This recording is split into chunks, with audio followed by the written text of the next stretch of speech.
Iya, Assalamualaikum warahmatullahi wabarakatuh. Malam ini kita kembali terhubung ya dengan ngaji psikologi. Kita akan berbincang-bincang dengan beberapa rekan yang sudah menjadi pemateri di topik malam ini. Sebelum kita bergabung dengan pembicara kita malam ini, saya ingin menyapa untuk yang baru bergabung ya. Halo Eva ya. Oke, dan malam ini saya ada di luar kebetulan ya. Jadi mungkin ada beberapa background suara-suara yang masuk ya, mudah-mudahan tidak mengganggu, tidak menjadi hambatan untuk kita berbincang-bincang. Oke, untuk tema malam ini kita membahas tentang perempuan dalam perspektif psikologi, dan yang akan menjadi pembicara kita kali ini adalah Teh Uci ya. Sambil menunggu Teh Uci live ya.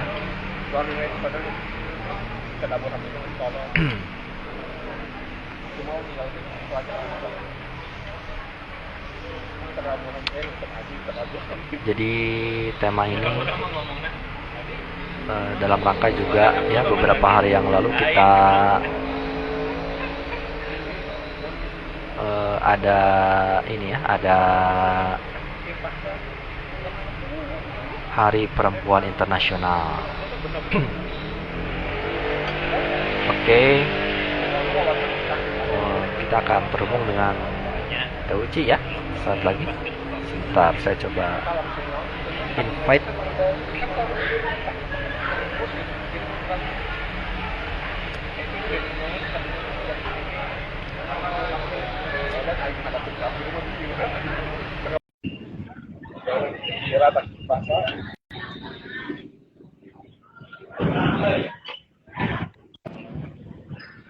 Nah, halo, Halo, kedengeran nggak suara saya? kedengeran Kang Aan. Apa Nice, luar kabar? biasa, baik. Suaraku Oke, kedengeran. kedengeran jelas ya.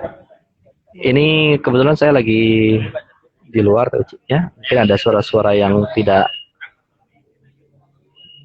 jelas, tapi mudah-mudahan sih jelas ya pembicaraan saya dengan nanti ke depannya Teh Uci ya. Oke, Jelas-jelas Kang Aan. Gimana kabarnya? gimana nih? Udah lama nih nggak ketemu. Ya, kabar saya beginilah. Coba untuk apa ya? Berbicara-berbicara lah ya di depan kamera.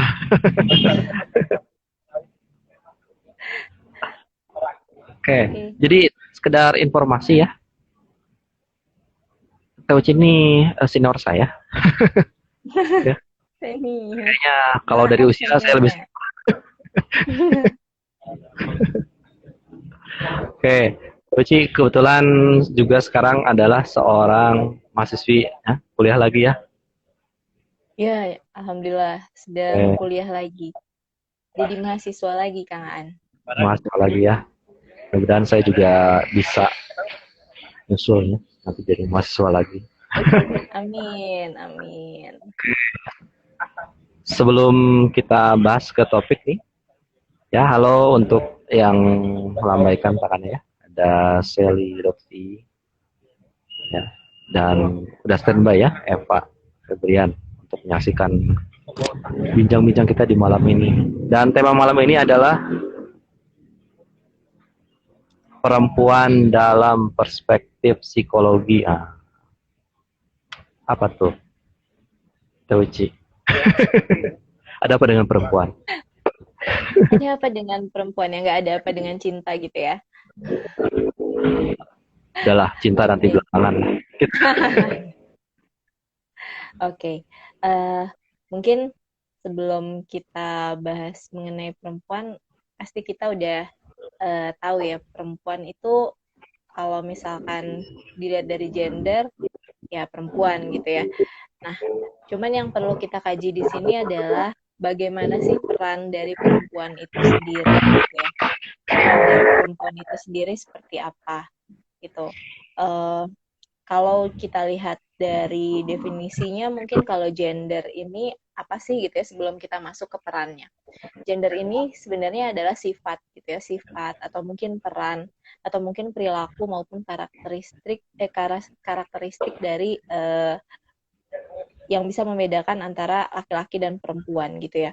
Nah, biasanya ini lebih terkenal dengan kata peran gitu ya. Nah, apa ini peran perempuan? Apa ini peran laki-laki? Nah, itu yang biasanya jadinya dikotak-kotakan ya antara peran perempuan dengan peran laki-laki gitu. Padahal sebenarnya kalau misalkan kita kaji sendiri setiap setiap gender atau setiap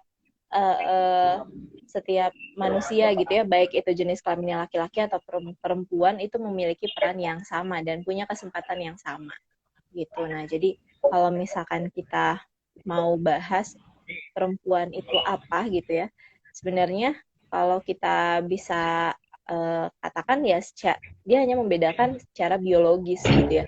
Jadi kalau misalkan secara biologis yang membedakan kromosomnya gitu ya, mungkin itu yang paling bisa dijelaskan gitu ya. Selebihnya mungkin kalau kita bisa katakan tidak ada yang membedakan antara perempuan dengan laki-laki. Jadi kalau misalkan dibilang perempuan itu apa, ya perempuan itu adalah salah satu makhluk yang memang diciptakan Tuhan yang memiliki kromosom untuk menjadi perempuan gitu, tanpa membedakan peran gitu ya, tanpa membedakan peran, tanpa dikotak-kotakan dalam segi apapun, baik itu segi sosial atau mungkin pendidikan dan lain-lain. Mungkin seperti itu sih kurang lebihnya Kang Aan. Oke. Kalau tanggapan Kang Aan sendiri, perempuan nih seperti apa nih? Perempuan itu seperti Uci. Ya, saya sebenarnya termasuk pecinta perempuan. Iya lah ya, nih kayaknya mau perempuan lah ya. Enggak ya, maksudnya memang ada beberapa hal yang mungkin yang bisa jadi kita bahas untuk malam ini tentang perempuan ya. Di antaranya adalah tentang apa sih yang membedakan jalan pemikiran perempuan dengan laki-laki. Katanya sih, kalau perempuan itu kan sangat-sangat perasa nih gitu ya, dibandingkan pria yang selalu mengedepankan logika, katanya sih. Nah, menurut kita bahas deh ya. Betul nggak kayak gitu? Menurut Teh Uci sebagai sosok perempuan dan juga yang apa ya berkecimpung di psikologi gitu ya, apakah benar gitu fakta-fakta yang banyak dikatakan seperti itu? Oke. Nah, dalam satu kajian literatur gitu ya, dia menyebutkan menurut teori sosiobiologis, dia mencoba mengelaborasikan gitu ya teori nature sama nurture. Mungkin memang kenapa hal-hal tersebut bisa jadi terbuka atau bisa jadi muncul ke permukaan di masyarakat gitu ya, bahwa perempuan nih biasanya lebih perasa loh, perempuan nih lebih peka gitu ya, atau perempuan nih lebih lemah mungkin ya, banyak juga yang beranggapan seperti itu. Atau laki-laki nih biasanya dia kalau mikir pakainya logika loh, dia nggak, kadang suka lebih cuek gitu ya, tidak menggunakan perasaan gitu ya, pengkotak-kotakan seperti itu yang biasanya ada di masyarakat gitu ya. Nah, kalau dari teori nature and nurture ini sendiri memang ada faktor biologis dan faktor sosial budaya gitu ya, yang akhirnya memunculkan kotak-kotakan ini gitu ya. Jadi memang kalau misalkan secara biologis pasti biologisnya perempuan itu kan memang dia lebih rumit dibanding laki-laki gitu ya, kalau misalkan kita katakan secara biologis gitu ya. Perempuan ada menstruasi gitu, perempuan juga ada rahim hamil 9 bulan gitu ya, terus dia melahirkan, menyusui gitu. Secara biologis memang tapi saya bukan dari ilmu kedokteran ya, kita bahas berdasarkan teori sosiobiologisnya gitu ya. Jadi kalau misalkan berdasarkan teori sosiobiologis, memang secara faktor biologisnya itu membuat perempuan menjadi punya perasaan atau mungkin punya pemikiran-pemikiran yang lebih detail mungkin ya, lebih ke arah sana dibanding laki-laki gitu, karena memang lebih banyak faktor yang membentuk dari perempuan tersebut gitu ya, secara biologis dan juga secara sosial. Mungkin sih kurang lebihnya seperti itu Kang Aan, kalau kita bahas mengenai apa yang difikirkan perempuan dan laki-laki gitu. Tapi kalau misalkan kita bahas umumnya gitu ya, ada nggak sih laki-laki yang cengeng gitu, atau mungkin laki-laki yang peka gitu? Banyak kan ya? Ya, betul, betul. Gitu, jadi memang tidak menutup kemungkinan. Ya, jadi bisa dikatakan kenapa perempuan cenderung terlihat lebih perasa mungkin ya di masyarakat, ya mungkin karena memang sehari-hari perempuan banyak misalkan masalah secara biologis gitu ya, jadi yaitu ada menstruasi yang mungkin tidak dirasakan oleh laki-laki gitu. Jadi kadang-kadang ya kita sebagai laki-laki nggak paham gitu ya seperti apa perasaan yang dirasakan oleh perempuan. Oke, sebelumnya punten katanya ada background musik yang sering ganggu audionya. Iya, mohon maaf. Ini karena saya ada di kafe gitu ya. Jadi kurang jadi mungkin suaranya, tapi mudah-mudahan bisa lebih jelas ya suara saya aja atau dan suara gitu ya. Jadi mohon maaf kalau ada background lagu kayak gitu. Mudah-mudahan tidak keluar dari pembahasan kita. Oke, sekarang misalkan tadi misalkan kalau dari maksud dari misalkan perspektif psikologis itu gitu ya, perempuan itu apa sih memangnya bedanya dengan laki-laki gitu ya, Kak Mungkin kalau kita bahas secara psikologis berarti kita bahasnya mengenai perilaku dari perempuan mungkin ya, lebih ke arah sana. Nah, karena dari faktor sosial budaya yang memang di Indonesia mungkin ya, atau mungkin di luar negeri juga banyak ya, faktor sosial budaya yang akhirnya mengkotak-kotakan antara perempuan dan laki-laki sehingga membentuk perilaku dari perempuan tersebut sendiri gitu ya, yang akhirnya membuat perempuan ini menjadi seperti yang mungkin dikatakan pada umumnya gitu ya. Perempuan ini mungkin ya seperti yang tadi Kang Aan bilang gitu ya, lebih perasa gitu ya, dalam perilaku mungkin lebih emosional yang munculnya gitu ya. Terus mungkin juga dalam perilaku ada bahasa yang mungkin sering juga kita muncul selain emosional adalah kalau perempuan multitasking nih, kalau laki-laki enggak gitu ya. Nah, kalau misalkan dari kajian psikologi kognitif sendiri, sebenarnya multitasking itu apa sih gitu ya? Bukan berarti semua perempuan tuh multitasking dan semua laki-laki itu tidak bisa multitasking gitu ya. Tapi memang karena faktor sosial budaya yang membentuk perempuan itu sendiri sehingga perilaku yang dimunculkan yang akhirnya membuat perspektif secara psikologis menjadikan perempuan tuh seperti yang dikotak-kotakan, seperti yang dibicarakan di masyarakat pada umumnya gitu, bahwa perempuan itu mempunyai perilaku yang lebih emosional dibanding laki-laki gitu ya, atau perempuan nih lemah nih gitu ya, perempuan nih nggak punya tidak punya atau tidak bisa menjadi leader misalnya gitu ya, karena emosionalnya gitu ya. Jadi bahkan di pemerintahan atau mungkin di tempat-tempat yang lain gitu ya, perempuan ini selalu menjadi faktor yang belakang gitu ya, untuk menjadi pilihan gitu ya, untuk menjadi pilihan. Karena mereka terlalu menganggap secara psikologis perempuan ini punya banyak kelemahan dibandingkan laki-laki gitu ya. Nah, kelemahan yang dimunculkannya itulah yang sebenarnya mungkin kalau misalkan bisa dikatakan salah ya bisa juga gitu ya. Tapi kalau misalkan dikatakan tidak ada sama sekali faktor itu ya enggak juga gitu. Memang faktor-faktor itu ada, tapi alangkah lebih baiknya jika memang tidak dikotak-kotakan gitu. Karena perilaku yang muncul adalah pembentukan dari apa yang memang sudah dibentuk sama masyarakat gitu. Apa pikirannya masyarakat gitu ya, pikirannya masyarakat.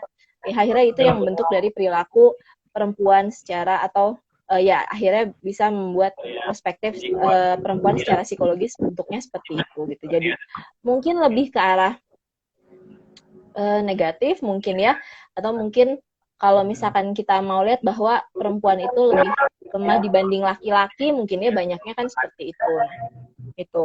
mungkin yang perlu kita kaji di sini adalah bahwa kita nggak maksudnya laki-laki dan perempuan itu secara gender, secara peran itu harus punya peran yang sama gitu. Jadi harus punya kesempatan yang sama, harus punya ya peran yang sama, kesempatan yang sama gitu ya, untuk bisa majunya sama-sama gitu. Jadi memang kalau misalkan bisa dikatakan sih seperti itu sih Kang Aan. Saya tuh kadang suka penasaran loh kayak gini. Waktu kecil gitu ya, kita kan mungkin tidak berpikir ya kita tuh laki-laki atau perempuan gitu ya. Tapi beriring waktu kita tiba-tiba, oh saya tuh laki-laki, oh saya tuh perempuan. Saya kadang berpikir, nah, kalau saya mungkin ya, oh saya laki-laki ya bahagia gitu. Oh ternyata laki-laki. Gimana sih dengan perempuan gitu? Apakah ada pemikiran, loh kok aku perempuan sih gitu? Atau memang sebenarnya biasa aja gitu? Mungkin gimana? Ada nggak mungkin pandangan seperti itu waktu dulu gitu waktu kecil? Kayaknya pasti setiap orang akan punya critical thinking tersendiri gitu ya. Ada yang berpikir tidak puas gitu ya, pasti itu mungkin saja gitu ya. Kenapa sih jadi perempuan ya, kan jadi perempuan akhirnya jadinya nggak punya kesempatan lebih besar dari laki-laki mungkin gitu ya. Atau mungkin laki-laki, duh kenapa ya gue jadi laki-laki, kan gue jadi harus cari duit gitu ya buat keluarga misalnya kayak gitu ya. Pasti ada sih critical thinking gitu pada setiap orang, pasti ada pemikiran-pemikiran sendiri gitu ya.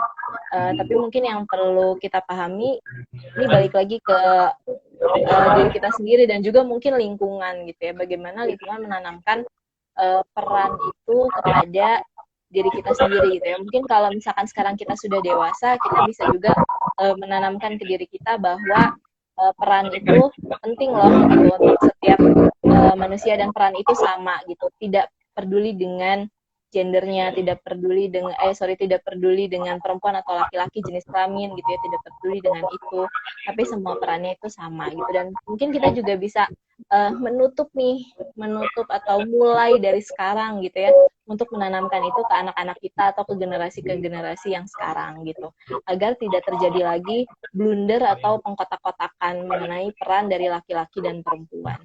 Mungkin seperti itu sih Kang Aan. Kalau apa sih sulitnya jadi perempuan? Menurut Teh Uci nih, pengalaman mungkin. Sulitnya jadi perempuan apa ya? Mungkin yang paling sulit itu adalah pemikiran yang ada di masyarakat mungkin ya.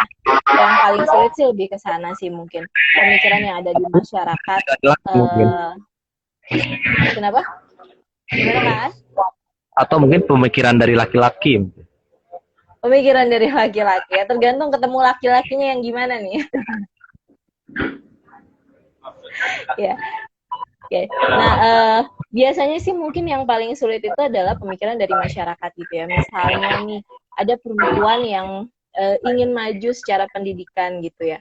Nggak sedikit lingkungan di masyarakatnya mungkin tidak mendukung. Ngapain gitu ya perempuan harus sekolah tinggi-tinggi misalnya gitu ya. Buat apa gitu. Atau mungkin sudah berkeluarga, penghasilan suaminya sudah cukup baik misalnya, terus mau kerja, mau punya pendidikan yang lebih tinggi gitu ya. Mungkin banyak orang yang akan berpikir, buat apa sih gitu ya, kayaknya udah cukup deh hidupnya gitu ya, mungkin seperti itu. Nah, mungkin pemikiran-pemikiran seperti itu yang menurut kalau saya pribadi sih sulit gitu ya, karena kita tidak bisa melawan, tapi untuk merubah pemikiran dari setiap orang itu sulit gitu. Jadi kita tidak mungkin merubah pikiran dari setiap orang yang kita temui kan ya gitu. Jadi memang menurut saya yang paling sulit sih lebih ke arah sana. Oke.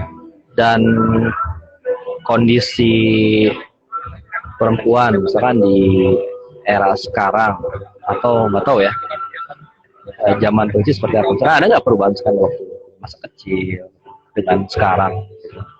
Atau justru memang sebenarnya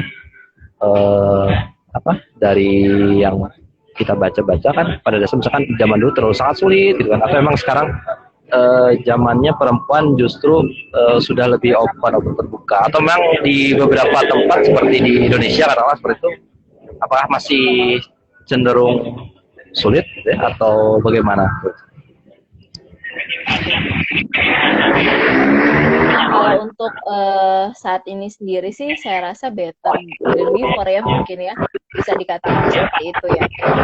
Kenapa? Karena kalau kita lihat aja mungkin di pemerintahan ya, sudah banyak perempuan-perempuan yang punya kesempatan sama dengan laki-laki, misalnya jadi menteri gitu ya. Kalau kita hitung sekarang, mungkin menteri perempuan juga ada banyak ya dibanding dulu gitu ya. Nah, itu mungkin jadi salah satunya gitu ya. Kenapa saya bilang sekarang ini better than before ya, mungkin salah satunya itu. Perempuan sudah lebih diberikan kesempatan gitu ya. Pemikiran dari masyarakat juga mungkin sudah banyak yang berubah, mungkinnya dari generasi-generasi yang 90-an ke sini, mereka juga pasti sudah lebih menyuarakan gitu ya, menyuarakan bahwa peran itu harus sama dan lain-lain gitu. Jadi pastinya ada perubahan dari sekarang ke dulu gitu, dari dulu ke sekarang gitu. Kurang lebih sih seperti itu. Teh Uci sendiri nih sebagai perempuan nih, apa sih itu pengennya di Teh Uci dulu lah, misalkan ada nggak misalkan pengen jadi kepala keluarga misalnya? Sesuatu nggak Jangan lah misalkan ya kalau itu ya. sesuatu nggak yang memang sebenarnya eh, perempuan tuh harus gini loh gitu kan, atau perempuan tuh jangan selalu bla bla bla dan semacam kayak gitu, atau misalkan secara ya pengalaman TOC aja gitu, apa sih yang perlu diubah, atau apakah ada sesuatu yang harus terus diperjuangkan gitu. Oke, ya mungkin kita jangan terbatas sama sesuatu sih. Mungkin kalau menurut saya secara pribadi sih, sebagai perempuan, yang harus terus kita suarakan adalah bahwa sebagai perempuan itu nggak boleh hanya terbatas akan satu hal gitu ya. Jadi kalau misalkan dalam masyarakat perempuan itu sebagai istri, ya cuma sebagai istri gitu ya. Kalau misalkan kata orang zaman dulu dapur sumur kasur gitu ya, udah terbatas sama itu. Nah, that's it, nggak kayak gitu ya. Mungkin yang perlu kita suarakan sebagai perempuan dan mungkin perempuan-perempuan lainnya, teman-teman yang juga lagi dengerin IG Live ini, kita perlu suarakan bahwa semua semua jenis kelamin gitu ya, semuanya punya peran yang sama gitu. Dan kalau misalkan kita bilang perempuan itu kuat, perempuan itu lebih kuat kalau menurut saya. Laki-laki nggak ngelahirin kan ya, kalau perempuan ngelahirin gitu. Laki-laki kalau disuruh ngelahirin pasti saya rasa juga belum tentu bisa gitu ya. Jadi kenapa kalau misalkan kita bisa pikir dan kita harus pikirkan gitu ya, kalau perempuan itu lebih kuat daripada laki-laki, laki-laki itu lahir dari perempuan gitu. Jadi kita harus pikirkan itu. Tapi yang harus kita pikirkan lagi bukan berarti perempuan yang kuat itu bisa melakukan segala hal sendiri gitu ya. Jadi tetap butuh support system gitu ya. Kita memang butuh sosialisasi dengan jenis kelamin lain yang laki-laki gitu ya. Ya hal-hal itu yang perlu kita kemukakan gitu. Kalau perempuan tuh harus punya peran yang sama, harus punya kesempatan yang sama, dan jangan terbatas pada satu hal saja gitu. Satu hal yang memang dipikirkan atau dikata-katakan oleh masyarakat gitu. Jadi kalau misalkan ada kesempatan, kalau misalkan kita bisa melakukan hal tersebut, ya dikejar gitu. Jangan sampai kita terbatas sama situasi lah ya, kalau katakanlah jangan sampai kita terbatas sama situasi gitu. Jadi kalau misalkan katakan ya udah kalau udah lulus SMA kuliah nikah selesai gitu ya, nggak kayak gitu. Jadi kalau misalkan pun pilihannya menjadi ibu rumah tangga, jadilah ibu rumah tangga yang baik gitu ya. Jadilah ibu rumah tangga yang memang punya eksplorasi yang besar untuk melakukan manajerial di rumah tangganya gitu ya. Justru kan menjadi ibu rumah tangga tuh sebenarnya bukan hal yang mudah juga gitu ya. Menjadi ibu rumah tangga, menjadi perempuan yang berdiam di rumah gitu ya, pasti itu juga bukan suatu hal yang mudah ketika harus mengurus segala sesuatu hal sendiri dari pagi sampai pagi lagi, dan dia nggak kemana-mana gitu ya. Nah, ketika itu yang dijadikan pilihan, ya udah jangan terbatas hanya menjadi ibu rumah tangga saja gitu. Maksudnya jadi ibu rumah tangga lah yang memang lebih eksploratif, lebih bisa memanage keluarganya dengan baik, cari ilmu-ilmu yang ada di luar sana gitu ya. Kan sekarang banyak banget ya, gampang gitu ya untuk kita ngakses ilmu-ilmu baru gitu dari medsos, itu mudah sekali, tapi tentunya kita harus pinter-pinter buat milih gitu ya untuk menyaring informasi tersebut gitu. Mungkin itu sih kalau dari saya, Kang Aan. Saya ingin membahas beberapa hal yang lagi happening. Salah satu yang sekarang lagi banyak diperbincangkan itu, kita angkat aja salah satunya tentang fenomena ghosting. Ghosting. Ya, oke. Kang Aan jago ngeghosting kali ya? Saya nge-gossiping. Ya, menurut Teuci nih, ghosting ya. Atau gini lah, kita berbicara tentang relationship gitu ya, antara laki-laki dan perempuan, dan konon gitu ya. Dalam sebuah relationship itu perempuan biasanya paling banyak dirugikan, terutama kalau misalkan hubungan itu tidak berlanjut gitu. Misalkan seperti itu. Nah, apakah Teuci pernah mengalami yang namanya ghosting itu, atau memang apa sih misalkan kiat-kiat misalkan bagi seorang perempuan dalam menjalin hubungan dengan lawan jenisnya? Oke. Ghosting ya, ini lagi happening banget ya. Gara-gara satu kasus yang sangat besar yang terkenal itu gitu ya. Nah, mengenai relationship gitu ya, mungkin ini akan jadi bahasan tersendiri nantinya untuk relationship. Itu teman-teman ketika melakukan atau membuat komitmen atau menjalin relationship gitu ya, baik itu serius atau mungkin tidak serius gitu ya, tentunya sebagai perempuan jangan sampai mau dirugikan gitu ya. Buat batasan-batasan yang memang bisa kita lakukan atau tidak kita lakukan, dan itu juga harus dibuat, bukan perjanjian ya. Kalau perjanjian kayaknya serius banget ya, tapi lebih ke inform consent gitu ya. Jadi kita dari awal memang sudah menginformasikan gitu. Perempuan menggunakan perasaan itu pasti gitu ya. Perempuan baper mah itu udah pasti gitu. Tapi yang perlu perempuan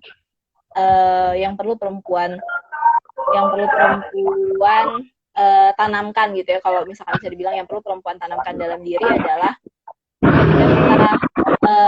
ketika kita menjalin relasi dengan lawan jenis gitu ya, baik itu memang serius atau tidak, tentunya kita harus punya batasan-batasan tersendiri gitu ya. Mungkin kalau misalkan kita bilang kan di dalam Islam juga tidak boleh sebenarnya pacaran gitu ya.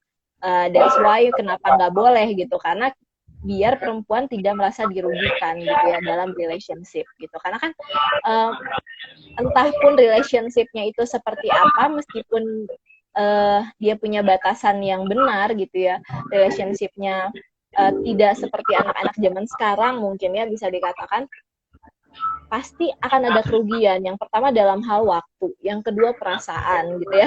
Itu udah pasti itu ya, udah pasti rugi dalam hal itu. Nah, ketika kita belum menjalin relasi secara serius, ketika kita masih belum menikah lah ya, katakanlah ya, kita belum menikah, ya tidak perlulah terlalu terjalin ikatannya secara emosional ya, mungkin bisa dikatakan seperti itu, agar kita tidak rugi gitu ya, rugi secara waktu dan juga secara perasaan. Itu sih yang paling penting sebenarnya gitu. Dan kalau misal gitu kita sudah merasa atau kita sudah terlanjur rugi lah ya, katakanlah seperti itu ya. Kalau kita sudah terlanjur rugi, sudah terlanjur dighostingin gitu ya sama pasangan gitu ya, atau sama mantan atau sama ex gitu ya. Ketika itu sudah terjadi gitu ya, jangan sampai kita menjadi terpuruk sih, yang paling penting itu. Kenapa ya? Karena hidup ya, life must go on kan gitu ya. Kalaupun kita rugi di satu sisi, belum tentu kita menjadi terpuruk di sisi yang lain, seperti itu.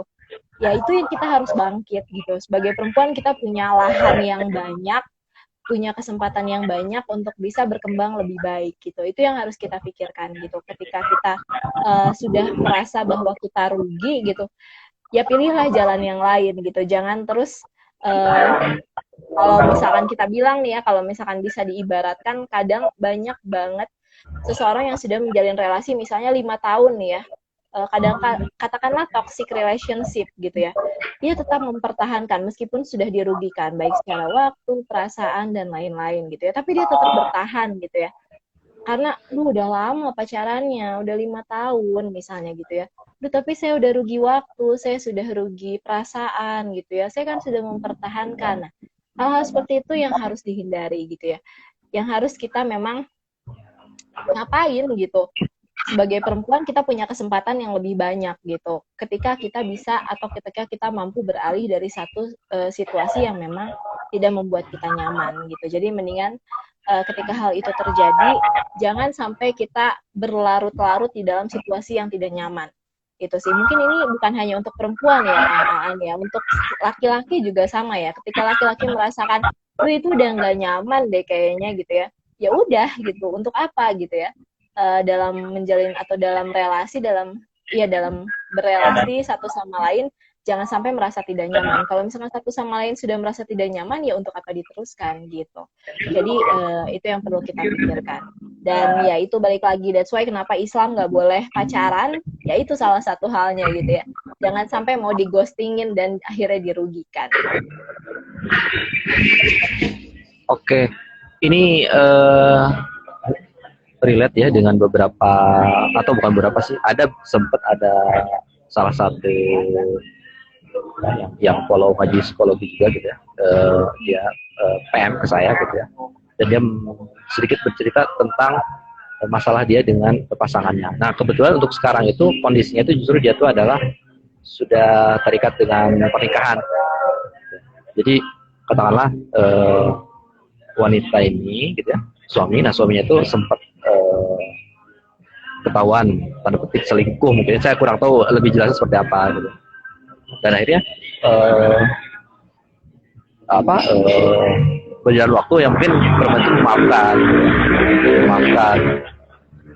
Cuman beberapa belakangan katakanlah karena ada beberapa kesibukan tertentu akhirnya menjalani LDR. Nah, si suami kan di tempat yang lain kan? Dan sekarang misalkan perempuan hanya dengan anak.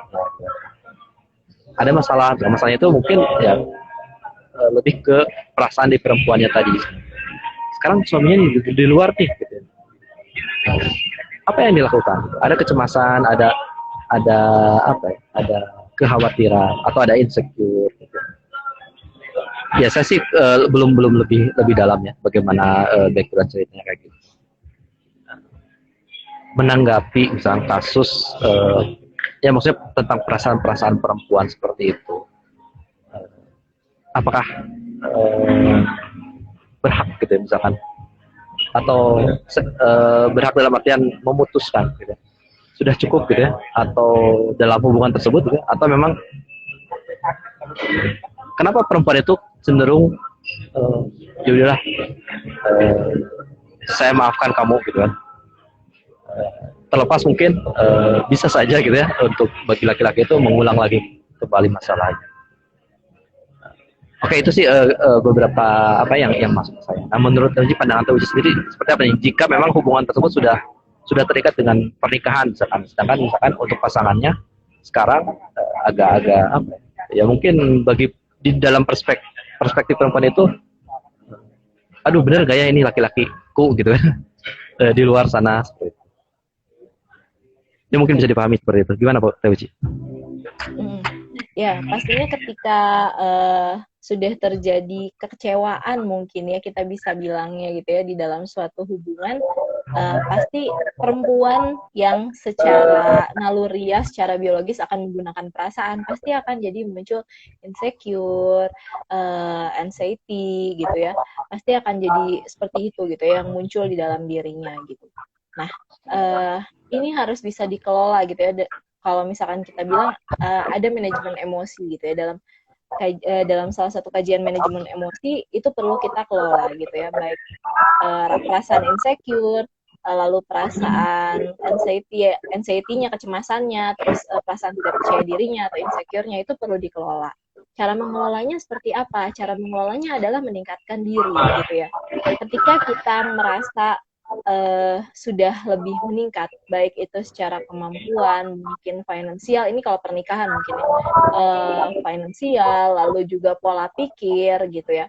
Kita sudah meningkatkan hal tersebut, saya rasa baiknya setiap perempuan punya kesempatan untuk itu gitu ya, untuk mengupgrade dirinya gitu, mengupgrade dirinya baik itu secara finansial dan juga kemampuan-kemampuan lainnya. Tujuannya untuk ini, tujuannya adalah untuk meminimalisir perasaan insecure atau kecemasan-kecemasan yang mungkin ditimbulkan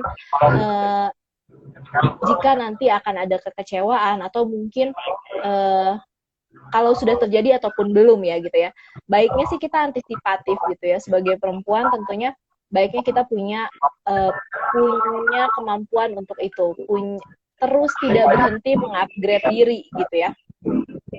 Jadi kita tidak boleh berhenti mengupgrade diri untuk bisa menghindari kecemasan ataupun kemungkinan untuk insecure gitu.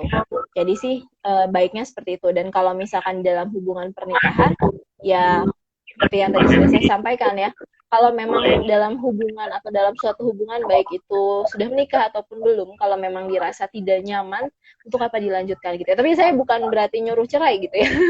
Nanti gara-gara denger ini terus langsung cerai gitu, bukan ya. Tapi tidak sekonyol itu gitu ya dalam memilih perceraian gitu. Jadi tentunya harus ada yang dibangun lagi, baik itu relationship dengan pasangannya, baik itu kitanya sendiri sebagai perempuan gitu ya. Tentunya nggak boleh konyol gitu. Jadi kita tetap harus meningkatkan diri dulu, baru kita kita meningkatkan diri dulu, baru kita mengambil keputusan atau kita berbicara dulu dengan pasangan gitu ya. Kalau dari saya gitu ya, mungkin kalau dia sudah tidak insecure atau tidak cemas lagi, bisa membuka komunikasi gitu ya, bisa membuka komunikasi. Kayaknya enaknya menurut saya, perasaan saya sekarang seperti ini gitu ya. Kalau menurut kamu seperti apa gitu ya. Kalau perempuan tersebut sudah tidak merasa insecure atau sudah merasa tidak cemas gitu ya. Karena memang ketika seseorang memiliki kecemasan atau dia insecure, pasti kemampuan untuk bisa kemampuan untuk bisa membela diri lah ya, kemampuan untuk bisa membela dirinya sendiri itu pasti akan minim gitu. Jadi ya langkah pertama menurut saya upgrade diri dulu, terus yakinkan upgrade diri ini tujuannya untuk meminimalisir insecure dan juga kecemasan. Ketika itu sudah dilakukan, sudah merasa lebih yakin gitu ya, sudah merasa kuat gitu ya, maka komunikasikan gitu ya. Langkah pertama dalam relationship yang paling penting itu adalah komunikasi gitu ya. Setelah dikomunikasikan, kalau ketemu jalan keluarnya ya alhamdulillah, kalau nggak harus cerai gitu ya. Kalau misalkan ternyata tidak ketemu, kalau misalkan nggak ketemu jalan keluarnya ya sudah gitu, untuk apa gitu. Apalagi kalau misalkan sampai sudah berkali-kali, 2 kali, 3 kali, ya buat apa gitu ya, untuk apa dipertahankan. Jangan sampai sebagai perempuan jangan sampai kita berpikir oh saya sudah menikah, saya tidak punya kesempatan lagi, kehidupan saya berhenti di pernikahan. Jangan sampai kita merelakan mimpi seperti itu gitu. Jadi jangan sampai juga kita merasa ada orang lain yang harus dilindungi di luar dari perasaan kita gitu ya. Jadi jangan sampai seperti itu gitu. Sebagai perempuan tidak boleh berpikir seperti itu gitu ya, bahwa perasaan orang lain lebih penting dibanding perasaan kita. Tidak seperti itu. Jadi kita harus yakini bahwa apa yang ada di diri kita sendiri, baik itu laki-laki atau perempuan, itu lebih penting dibanding orang lain. Ketika sudah menikah, ya dikomunikasikan gitu ya. Apa yang saya mau, apa yang kamu mau, oke, berarti jalan keluarnya A misalnya, seperti itu. Kurang lebihnya sih seperti itu, Kang Aan. Ada satu hal yang tidak kalah menarik sebenarnya di dalam dunia perempuan yang saya lihat. Salah satunya adalah misalkan ya, tadi kan kita relationship, sekarang misalkan yang belum ada relationshipnya, alias jomblo. Jomblo, oke. Gitu ya. Perempuan kayaknya juga lebih cemas gitu ya terhadap situasi jomblo dibandingkan pria gitu ya. Apalagi kalau misalkan udah masuk ke usia entah itu kepala 3 ya, ya. atau bahkan malah ada yang kepala 4, kepala 5 atau bahkan mungkin entahlah ya. Menghadapi hal semacam itu misalkan sebagai perempuan untuk yang mungkin yang saat ini nonton gitu ya, ada nggak misalkan beberapa saran dari itu? Oke. Nah, ini juga banyak ya yang terjadi di kalangan rekan-rekan kita gitu ya. Sudah usia 30-an, 30 lebih gitu ya, belum nikah, belum mendapatkan pasangan bahkan gitu ya. Kita harus tahu dulu gitu ya, apa latar belakang yang membuat perempuan ini akhirnya terbatas dan belum memiliki pasangan gitu ya. Mungkin dia sibuk bekerja gitu ya. Kita harus cari tahu juga kenapa dia sibuk bekerja gitu. Apakah dia tulang punggung keluarga misalnya gitu ya. Apakah dia punya trauma tersendiri terhadap laki-laki gitu ya, sehingga dia tidak mau open relationship, tidak mau membuka kesempatan untuk mengenal lebih jauh terhadap lawan jenis misalnya gitu. Tentunya itu yang harus kita telah terlebih dahulu gitu. Jadi sebenarnya sih kalau misalkan kita lihat di zaman sekarang, nikah nggak ada batasnya ya Kang Aan ya. Maksudnya mungkin banyak perempuan yang merasa khawatir ketika belum menikah di usia 30. Tapi mereka khawatirnya lebih karena apa? Pasti yang pertama itu karena anak. Kalau udah 30 ke atas kan pasti mereka akan pikir, secara biologis susah nih punya anak gitu ya. Lalu yang kedua biasanya kekhawatirannya adalah omongan dari orang lain. Duh, udah 30 lebih kok belum nikah, kok belum punya pasangan gitu ya. Datang ke acara keluarga terus udah gitu dibilang, datang ke acara keluarga terus dibilang, kok belum nikah sih, si itu mah udah nikah gitu ya, itu udah punya anak 2 misalnya gitu ya. Nah, hal itu jangan perlu dijadikan kekhawatiran gitu ya. Tenang aja gitu. Di luar negeri juga yang nikah umur 40 masih oke kalau gitu ya. Kalau belum punya anak umur 40 masih ada bayi tabung gitu ya. Jadi masih punya banyak kesempatan dan banyak pilihan gitu untuk bisa kita ambil gitu. Kalau memang dari Tuhan belum dikasih jodohnya ya belum gitu kan ya. Kalau kita balik lagi ke agama kan tentunya kita seperti itu. Percayakan saja gitu bahwa hal-hal yang akan datang di kedepannya itu pasti akan lebih indah dari apa yang kita jalani pada saat menunggu gitu. Jadi yakin saja, terus upgrade diri agar kita juga memang bisa jadi pantas untuk pasangan kita nantinya gitu. Yakinlah kalau jodoh mah pasti ada, kayak gitu. Kapanpun usianya, jadi nggak perlu khawatir. Yang penting kita upgrade diri seperti itu. Mungkin itu sih Kang An. Oke ya, untuk yang merasa ya jomblo Ini ya. langsung ada yang bilang saya gitu ya. Boleh dong Ya. mungkin dari teman-teman kalau ada yang mau nanya boleh ya. Ya, sok ya, Silahkan. terbuka. Oh, ini kan diskusi terbuka ya, jadi boleh. Tadi jangan minta mau gabung video belum bisa ya, nanti ya. Nanti sempit ruangannya. Jadi kalau mau bertanya langsung aja di komen. Oke, jomblo. Saya ingin membahas satu lagi yang seringkali mungkin jadi topik dari masalah itu adalah mengenai body shaming mungkin ya. Atau mungkin ya secara umum tentang body shape gitu ya, bentuk tubuh gitu kan. Oke lah mungkin apa ya, kita semua punya standar gitu, standar kecantikan ya, standar good looking kita seperti apa, maksudnya perempuan seperti apa gitu. Tapi tidak sedikit juga yang merasa jadi rendah diri nih gitu. Jadi merasa aku tuh perempuan bukan sih gitu. Kok nggak ada yang ngelirik gitu. Dan ternyata mungkin salah satu yang jadi apa ya faktornya mungkin karena bentuk tubuh gitu. Nah, menanggapi stigma seperti itu atau mungkin pandangan seperti itu dari sebagai perempuan seperti apa, Tauci? Ya. Nah, seperti yang kita tahu gitu ya, pasti ada stigma atau cantik gitu ya, representasi cantik sebagai perempuan gitu ya. Di masyarakat Indonesia pasti yang beredar adalah representasi cantik ini kayak yang di iklan-iklan gitu ya. Secara bentuk, secara shape, oh dia aduhai gitu ya, tinggi badan, ideal gitu ya, 170 dikurangin 170 dikurangin 110 gitu ya, berat badannya adalah itu gitu ya yang idealnya gitu. Nah, karena itu adalah stigma yang beredar di masyarakat gitu, sehingga representasi cantiknya perempuan tuh kayak apa yang ada di TV gitu ya.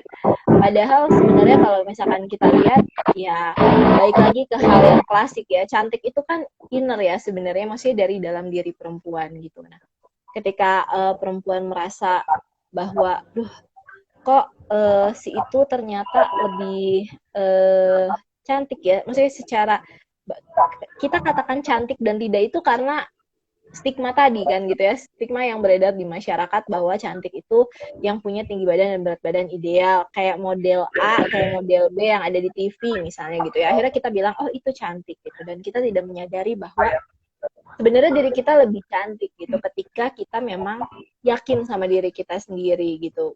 Kita yakin kita punya kemampuan yang lebih baik gitu ya. Kita yakin kita punya heart, kita punya perasaan yang lebih baik untuk bisa ditunjukkan ke orang lain. Kita juga baik terhadap orang lain misalnya gitu ya. Jadi cantik itu sebenarnya memang relatif gitu ya. Cuman yang perlu ditekankan adalah cantik itu dari dalam diri kita, dari innernya kita. Ketika kita merasa yakin, ketika kita percaya diri dengan apa yang kita miliki, ya maka itu menjadi cantiknya kita gitu ya, seharusnya gitu ya. Tapi memang kan karena stigma yang beredar di masyarakat cantik itu ya kayak model dan lain-lain, akhirnya jadi itu yang terlihat gitu. Padahal kalau misalkan kita lihat, oh saya mau cantik kayak gitu gitu ya, sebenarnya nggak apa-apa, nggak masalah gitu ya, ketika ada bentuk tubuh oh setelah melahirkan naik berat badan 70 kilo gitu ya misalnya ya, ini saya gitu ya. Terus ketika kita lihat stigma cantik di luar itu, cantik itu adalah yang kurus, kita akan merasa risih gitu ya, aduh kok aku gendut banget ya gitu ya, padahal sebenarnya bukan itu yang tujuan utamanya gitu ya, tapi kita mengembalikan apa yang memang dulu kita punya gitu ya, misalnya lebih menjadi lebih sehat gitu ya, karena kan kalau misalkan dengan berat badan yang lebih besar pastinya juga aktivitas jadi lebih terganggu ya, kayak gampang capek, engap dan lain-lain kayak gitu. Nah, ketika kita melakukan olahraga ya pikirannya olahraga gitu, maksudnya biar sehat gitu, biar kita balik lagi ke dalam situasi yang dulu yang memang lebih fit, lebih sehat gitu. Kurus ya bonus gitu, kurusnya bonus, balik lagi ke bentuk badan yang dulu ya itu bonus gitu ya. Nah, jadi yang perlu ditekankan, kita balik lagi bahwa cantik itu adalah keyakinan dari dalam diri kita terhadap apa yang kita miliki. Mungkin sih yang harus kita tunjukkan tuh sih seperti itu sih, Kak. Oke ya, jadi kurus itu bonus ya, bukan minus ya. Bonus, iya. Kurus itu bonus. Ya, bukan minus ya. Bukan. Minus Bukan, kalau okay. terlalu kurus ya, kurang gizi kali ya. Ini ada yang nanya juga nih, ya kita baca nih. Gimana cara meyakinkan kepada lingkungan sekitar yang memang berpikiran kalau perempuan itu tidak perlu apa nih?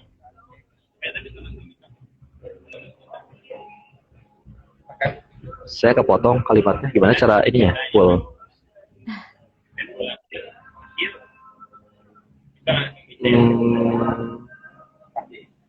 Apa ya maksudnya kira-kira?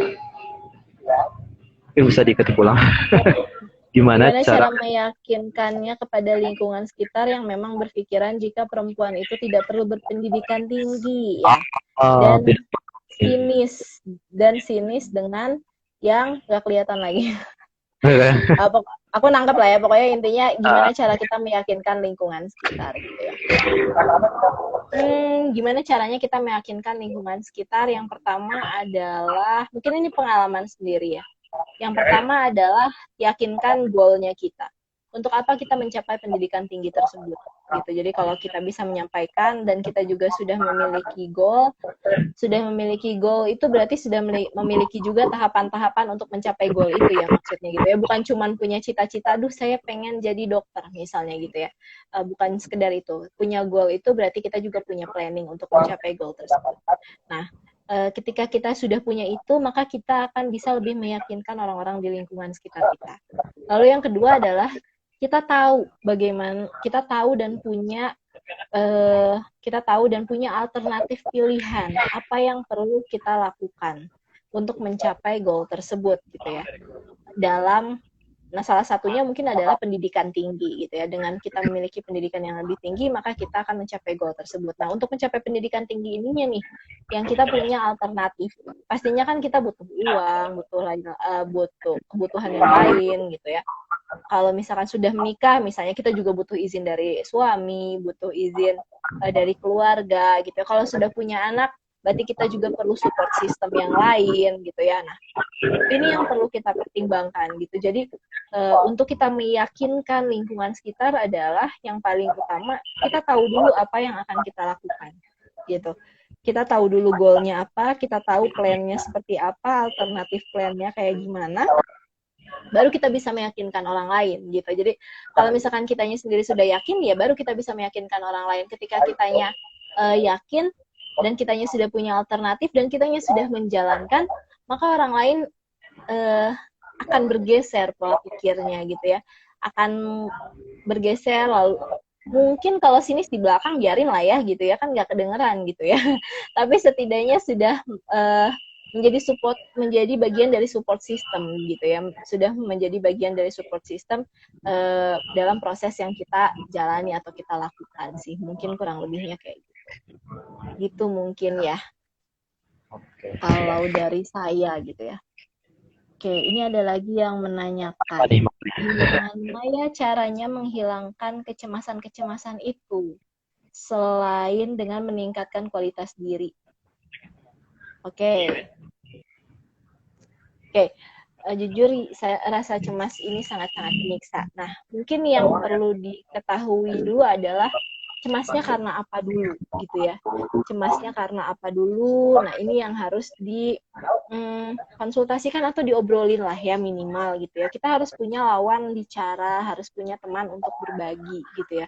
Ketika kita punya teman untuk berbagi, biasanya kalau cemas ini bikin panik ya, bikin gak bisa mikir, bikin gak mau ngapa-ngapain gitu ya, bikin bingung bawaannya gitu ya, bikin kalut lah ya kalau istilahnya. Nah, ketika kita merasakan hal tersebut, yang paling pertama kita lakukan gitu ya, adalah mencari pertolongan. Jangan ragu untuk kita mencari pertolongan gitu ya. Baik itu kita cari teman untuk ngobrol, untuk bertukar pikiran, tapi tentunya yang bisa dipercaya temannya ya gitu. Atau mungkin kalau mau lebih profesional lagi, sekarang udah banyak gitu ya. Di aplikasi-aplikasi ya, Halo Dokter, di aplikasi, jadi nyebutin aplikasi ya. Nanti jadi brand ambassador gitu ya. Jadi di beberapa aplikasi merchant sekarang sponsor ya. Mudah-mudahan mau jadi sponsornya Ngaji Psikologi ya. Oke. Amin. Ya. Di beberapa aplikasi-aplikasi yang sekarang sudah banyak gitu ya, itu bisa kita konsultasi secara murah, bahkan ada yang free gitu. Jadi kita bisa konsultasi kalau kita ragu apakah teman kita ini bisa dipercaya atau tidak gitu. Jadi langkah yang pertama yang paling gampangnya untuk meminimalisir itu adalah bicara, cari lawan bicara, cari lawan bertukar pikiran gitu. Karena kalau untuk cemas kita harus tahu dulu kenapa kita cemas gitu ya. Harus kita gali dulu. Kalau kita nggak tahu, berarti kita harus gali juga gitu, kecemasannya ini karena apa gitu ya.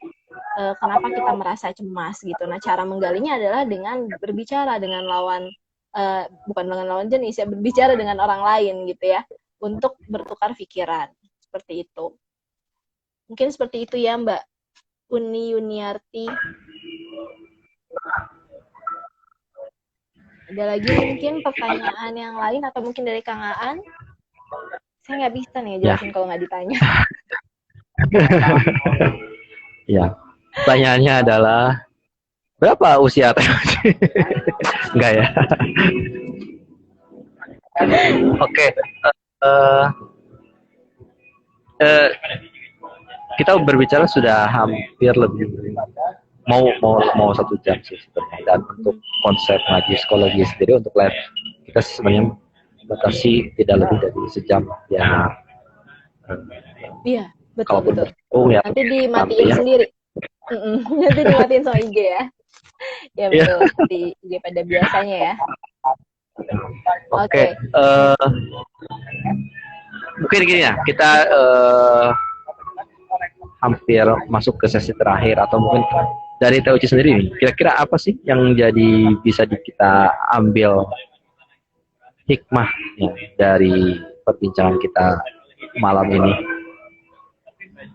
Oke. Nah, mungkin sedikit closing statement mungkin ya. Sedikit closing statement yang ingin disisipkan untuk teman-teman perempuan yang mungkin sedang mendengarkan saat ini gitu ya. Saat kita menjadi perempuan itu kan bukan pilihan sebenarnya ya, memang dari Tuhan ya, sama seperti laki-laki gitu ya. Laki-laki diciptakan menjadi laki-laki ya juga bukan pilihan gitu. Bukan dia yang pilih, Tuhan saya mau jadi laki-laki, Tuhan saya mau jadi perempuan, kan tidak seperti itu konsepnya ya.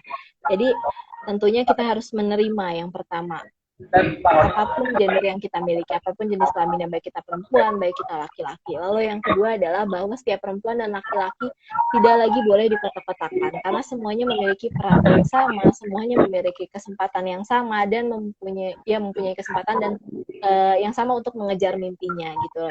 Lalu yang ketiga, jangan sampai kita terbatasi oleh situasi apapun yang tidak nyaman, situasi apapun yang membuat kita terbatas, misalnya kalau sudah menikah atau sudah punya anak, jangan sampai terbatasi oleh hal tersebut. Bukan berarti kita menikah dan punya anak, kita tidak bisa explore diri atau upgrade diri gitu ya. Tentunya kita harus punya kesempatan dengan hal-hal yang memang mungkin dilakukan gitu ya. Kalau nggak mungkin buat kuliah lagi, it's okay, teman-teman bisa akses informasi pendidikan di media sosial gitu ya, ikut kuliah WhatsApp atau mungkin ikut kajian-kajian di IG Live dan lain-lain gitu ya. Banyak hal yang bisa kita lakukan untuk mengupgrade diri gitu ya. Kita eksplorasi gimana caranya memanage keluarga dengan lebih baik gitu ya, kalau pilihannya adalah menjadi ibu rumah tangga. Lalu yang selanjutnya, jangan takut untuk bersedih. Kalau teman-teman sedih, just tell gitu ya. Bilang aja, saya lagi sedih gitu.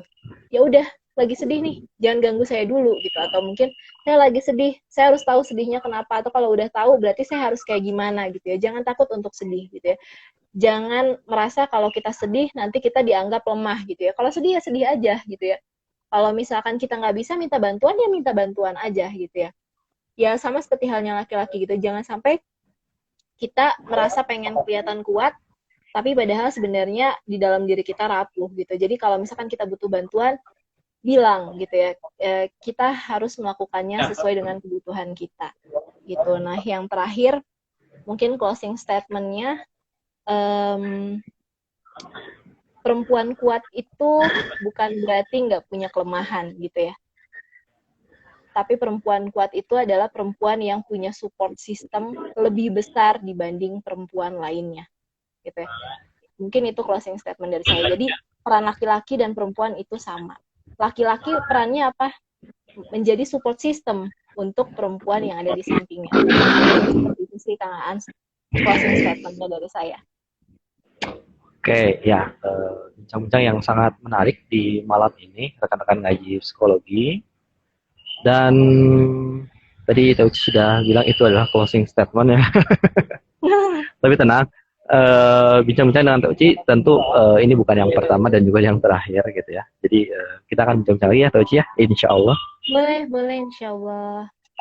Jadi kita jadwalkan, dan tentunya juga ngaji psikologi akan insya Allah live setiap malam minggu ya. Jadi biar bagi beberapa rekan yang mungkin tidak ada aktivitas atau mungkin yang mager keluar gitu ya, bolehlah ya setiap malam minggu kita bincang-bincang ya, tentunya dengan berbagai topik yang insya Allah bisa jadi manfaat untuk kita ya. Oke, teman-teman yang mau nyaranin juga boleh ya Kang Aan ya. Betul sekali. Mau bahas topik apa nih? Mungkin bisa DM ke Instagramnya Ngaji Psikologi. Betul sekali. Oleh Kang Aan. Betul sekali ya. Dan kalau misalkan teman-teman yang mau nyaranin nanti hostnya jangan Kang Aan terus, boleh. Saya uji sekali. Boleh ya. Jadi untuk sementara kita masih ada di lingkaran grup ya, grup saya sendiri. Tapi mungkin nanti kita akan coba undang beberapa yang lebih apa ya, kita cari expert gitu ya, yang mungkin capable di bidangnya untuk berbicara yang beberapa topik yang mungkin bisa jadi sangat-sangat kita butuhkan. Oke, terima kasih untuk Teuci ya. sama Kak. Terima kasih. Di Sehat semua kalau teman-teman di malam semua. ini seperti yang tadi saya katakan juga ya, kita akan bincang-bincang lagi nanti di lain waktu dan lain kesempatan, insya Allah. Dan untuk beberapa rekan yang live gitu ya, dari awal sampai akhir ya, saya ucapkan terima kasih ya, sudah apa ya, setia untuk nonton di Ngaji Psikologi. Sampai ketemu Ngaji Psikologi pekan depan ya. Dan terima kasih untuk sekali lagi untuk dan yang sudah nonton di Ngaji Psikologi ini. Ini postingannya akan saya share gitu ya. Jadi kalau yang mau mengulang perbincangan kita langsung aja ya, diklik nanti postingan Ngaji Psikologi. Billahi taufiq wal hidayah ya, saya tutup saya cukupan sekian. Billahi taufiq wal hidayah. Assalamualaikum warahmatullahi wabarakatuh. Sampai ketemu lagi di Ngaji Psikologi selanjutnya. Yuk, saya tutup ya.